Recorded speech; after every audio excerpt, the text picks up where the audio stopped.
ఏంటమ్మా ఏ తండ? మొన్న 3 రోజుల క్రితం బాబుకి కొంచెం వాంతింగ్ చేసుకుంటూ జ్వరం ఫీవర్ వచ్చినట్టు ఉందని చెప్పి ఉంటే హాస్పిటల్ తీసుకుపోయి చూపించుకొని వద్దాంలే, మామూలుగా జ్వరం ఉందిలే అనుకుని వీళ్ళు తీసుకొని వచ్చారు. ఎన్నెళ్ళు బాబుకి ఎన్నెళ్ళు? 3వ నెల ఇప్పుడు. 3వ నెల. ఎక్కడ? ఇక్కడ మాది ఏసాత్మకూరు మాదిలే కానీ వాళ్ళది గోరెంట్ల. వాళ్ళది గోరెంట్ల. అయితే తీసుకొస్తే మొన్న బాగానే ఉంది, నిన్న కూడా ఏ ప్రాబ్లం లేదు, తీసుకెళ్ళి బాబుకి ఏ ప్రాబ్లం లేదని చెప్పారట సార్. చెప్పిన తర్వాత మళ్ళీ ఏదో పడుకుంటే లేవాలి, అసలు ఏమైందో ఒక నైట్ ఉండి పోదాం లేదనుకుని సరిగ్గా ఉన్నారు. ఆ నైట్ బాగా ఏడ్చి బాగా ఏడుస్తున్నాను. కంపౌండర్ పోయి లేపితే అసలు వాళ్ళు లేవండి, నీకేం పని లేదమ్మా, ఎందుకు లేస్తున్నావు, అవసరం ఏముంది, అన్ని రిపోర్ట్లు మంచిగానే ఉందిగా, కొంచెం పడుకోను అట్నే ఏడుస్తాడు.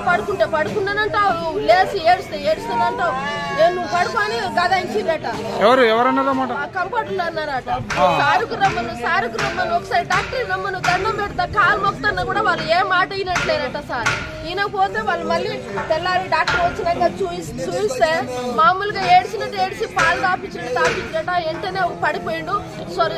స్వరం లేనే లేదు బాబుకి. మీ వచ్చేసరికి మాకు ఫోన్ చేసింది, మాకు వచ్చేసరికి ఆక్సిజన్ పెట్టి ఉంది. అది ఏమైంది డాక్టర్, అసలు 3 రోజుల కాంచి మాకు ఎందుకు చెప్పలేదు సార్ అని అంటే, ఏమైంది ఊపిరితిత్తులో అది పాల్పోయిందమ్మా, నేనేం చేయను, నిన్న బాగానే ఉండు, మొన్న బాగానే ఉన్నాను అంటుడు. ఈ అనేసరికి మీ ఏంటికైంది, ఏ సంగతి హాస్పిటల్లో పోదామంటే నేను రానన్నాడు. మళ్ళీ తర్వాత బయటకు పోయి మాట్లాడిన తర్వాత సీరియస్ ఇక ఆఖరి కోనలో ఉంది ప్రాణం.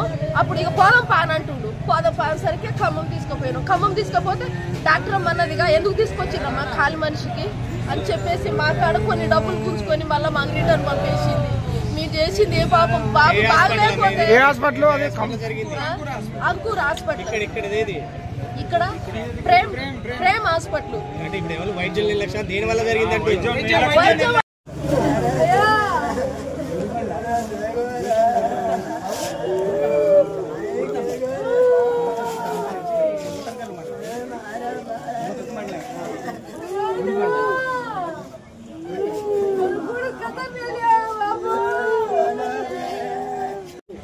ఇప్పుడు ఓవర్ అయినాక బాగా సీరియస్ అయినాక ఖమ్మం తీసుకోపోమంటుండు.